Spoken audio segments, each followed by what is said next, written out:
Good Friday morning, it's Brent with Lykins Motorsports. I'm fighting the Ohio Valley crud this morning. Just, it's kind of typical of the region. We're close to the Ohio River, and we get a lot of temperature fluctuations. It was 30 degrees one day and 60 the next, then it rained, and just kind of messes with your sinuses. So I'm singing bass instead of tenor this morning, but we should be able to get some things done. So we are working on our 496 FE, our centrifugal supercharger build, and here's where we are. I've got the intake that's temporarily bolted down. I centered it with a distributor and marked it so that I could put it back to where it needs to go on assembly. I have checked our pushrod to pushrod tube clearance. You can do that several different ways. With intakes like this, you can put a nice big pin light down in the distributor hole or in the rear hole here, and that puts off a light that you can look through and see if you got clearance. You can also fold some paper and get it to, I don't know, 10 or 12 thousandths thick, and just under valve shut and valve open scenarios, you can run that paper down around the push rod and make sure you have clearance. But we are good to go. I went through and checked each one individually. That's what my check marks are for. So we are at the point, if you remember from last week's video, I have I grooved one side of the lifter so we could get ample flow to the push rods. And right now, we're at the spot where I'm going to prime the pump and make sure that I get adequate oil through everything. We've already checked our push rod clearance, and we're going to test oil flow to the rockers, and we're going to make sure our JB weld is holding up. So that stuff has been sitting all week long, and I cleaned it out real good with some brake clean with a nozzle and shot it up in there and let it dry, and then packed that little hole full of JB weld, let that set up, and then came back over it with another layer of JB weld. So if this doesn't work, my plan is to just go ahead and get the engine ready for the dyno. I dyno about an hour and a half south of here, and the dyno shop is there, as well as a really good friend of mine, Ray Shepard, and he runs Ray's Crack Repair, and he's been doing this stuff for decades, and he helps me out a lot. So in the event that we do have a weep situation, I will put the engine on a cradle, take it down there to him, and probably tell him to either braze it or weld it or whatever he deems necessary. But with no further ado, let's jam a drill motor down in this thing and prime the pump. Oh, I want to get some towels and put them right here in the trough of the cylinder head. That way when the oil drips down, it doesn't get all over the engine. I know you guys have asked in the past why I do not have cut up valve covers. It's because I generally don't like cutting up valve covers. If they're clean enough to cut up, then I don't want to cut them up. If they're dirty enough to deem not usable on a build, then I sure don't want them on a fresh new motor. So my SOP is just lay some towels down in here, let them lay up like this, and it serves the purpose well. And we got ample oil supply to our rocker arms, and if this were a drag race motor, we'd probably choke it on down a little bit, but this is going to be a hot straight engine, and we want some ample oil flow to our valve springs with the extra spring loads. Let me show you something else. We are dry. We are dry as a stinking bone. So we're dry there, we're dry there. I know this looks horrible, but since you can't see it behind the bell housing, I really gooped that stuff on there and slathered it on there. There are also some pinholes up in here, which is very close to an oil passage. I went ahead and put some in there just in case. But yeah, no leakage, and I'm tickled to death. All right, now it's time that we're gonna get our intake manifold on. These are intake manifold gaskets from SCE, high quality gasket. I like the paper style gaskets without the silicone and stuff around them. So you'll see me use a lot of these gaskets and Mr. Gasket products. But the guys at SCE are FE guys, and I've been able to meet some of them, and just a good bunch of guys. I'm very happy to give them business, and I use a lot of their products. But if you have the habit of priming the oil pump without the intake on, I will give this word of advice: make sure that your drains are clean. If they are not clean, if they have oil in them, and you glue your gaskets down and you start your bead of silicone, it's very possible that you will get some seepage out, and it wants to go straight for your china wall. So from experience, that will ruin your day very quickly. So if you've primed the oil pump with the intake off, and there's any chance that you have oil in the drains, take some brake cleaner or something like that, something with a nozzle on it, shoot it down in the drains, make sure it comes out clean, and just very thoroughly wipe all these surfaces with lacquer thinner or whatever it takes to clean it up. Once that is done, you can put just a small thin layer of silicone around all the ports, all the water jackets, and glue the gaskets to the heads. If you're able to do that and keep the gaskets from moving, then by all means go ahead and put another layer on top of the gaskets between the gasket and the intake manifold.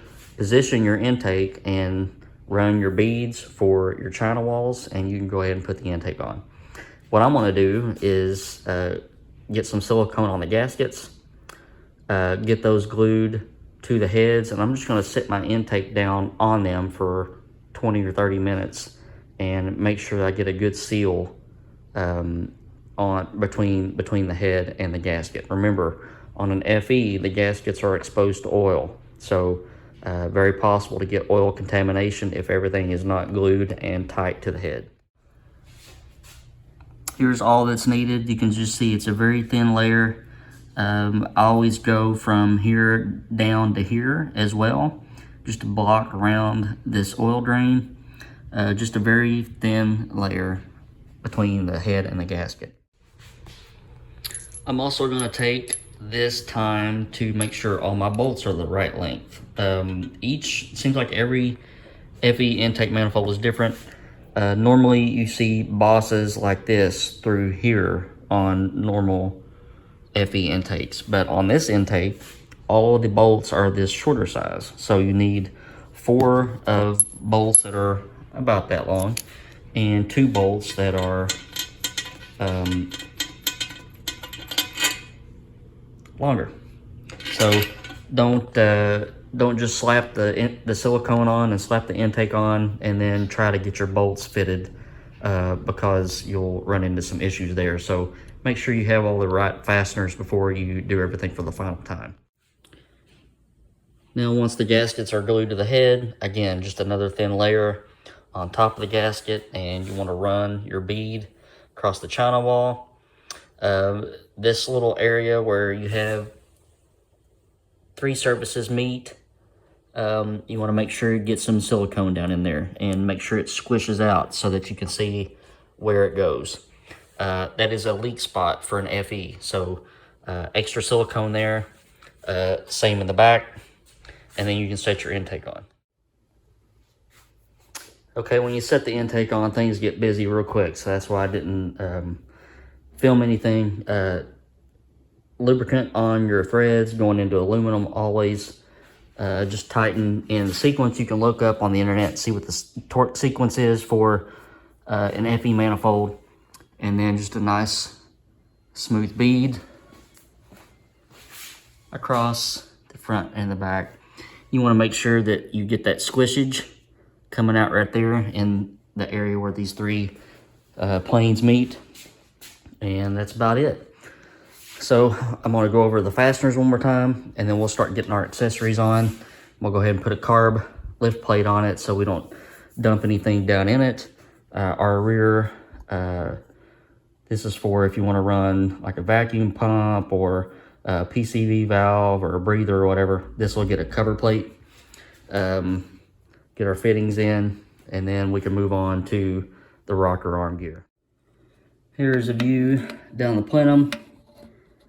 Just a very smooth transition from the intake to the cylinder head. Sides meet, the roof meets. Everything looks good. Went back over the fasteners one more time. Got our cover plate on. Motor plate, water pump is back on. I took that off just so I could see what was going on under here. I have retorqued the stand to cylinder head bolts, and now I'm just going to get some lubricant on our push rods and our rocker arms and get all these put back on and run the valves again. Rocker arms are on. Went through and ran the valves again. Nothing had changed as far as the lash, which shows just how, well, it shows a couple of things. It shows how good the parts are, and it shows how accurate you can be with a little bit of experience. Next thing to do is put our thermostat housing on. Steve, you'll want to run a thermostat in here. Obviously, we will not run one on the dyno. So what I'm going to do, I'm going to coat this both sides with some white lithium grease so that the gasket won't stick, and then I'll get this on. We'll get our spark plugs, distributor, and plug wires on next. And let me get this on first and I'll get back with you. All right, for the distributor, we're using this MSD. This is coming from my stash for the dyno. For his purposes, for Steve's purposes, he's going to use a multi-port fuel injection system, and it'll come with its own distributor. But I went ahead and recurved this. The curve from MSD is straight up horrible, very late when the timing comes in. It's got a black bushing in it now, 2 light blue springs. I'll get the rotor on it and lube up the gasket and the gear and get this put in there. Another thing I'm going to do, I'm going to go ahead and get this lower hose on. This is temporary as well. The water, the fitting that goes into the water pump is really short and hits the fuel pump boss on the on the timing set or on the timing chain. So this is just like an adapter for the dyno purposes. To get our distributor in, we're going to roll the engine over and show you how to do this before. I'll show you again. We're going to go until we see, sorry, my finger's in the way. The rocker arm on your right is exhaust. That's going to open. That valve is going to open. It's going to close. We'll have some overlap. The intake valve beside of it is going to open and start to close. And when it's almost closed, you need to start looking at your balancer and your pointer. And we need to stop about where we want the total timing to be. So I'm going to say around 34 degrees on this one. And now I can drop my distributor in. And unless there is something wrong with the distributor, this engine will fire immediately. So I'll get the distributor in. We're going to be using some Autolite 3924 plugs. Get those in. And MSD wires. I will not let any engine be on camera or at the dyno with a red MSD cap. I hate them. So we'll put this black one on. Spark plugs are in. Wires are on. I went to put the valve covers on. Mr. Steve, you're going to have to find you're going to have to find another set of valve covers. These things will not go on for nothing. They're just so thick around these flanges that I don't think this is going to go. I'll get with you with that in a minute. I'll probably do it before this video is even going on. But the only thing left to do right now, put our injectors and our rails on so that these holes are covered up. And we're going to run a carburetor on the dyno, but this is a multi-port fuel injection manifold, and we don't want vacuum leaks or anything like that. So we'll get that done.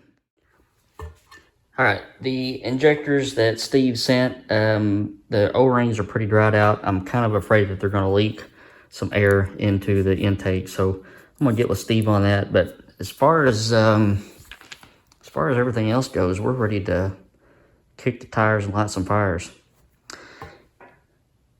You need to subscribe if you haven't already so that you don't miss out on the dyno video of this nice piece and all the other cool stuff we have coming down the pipe.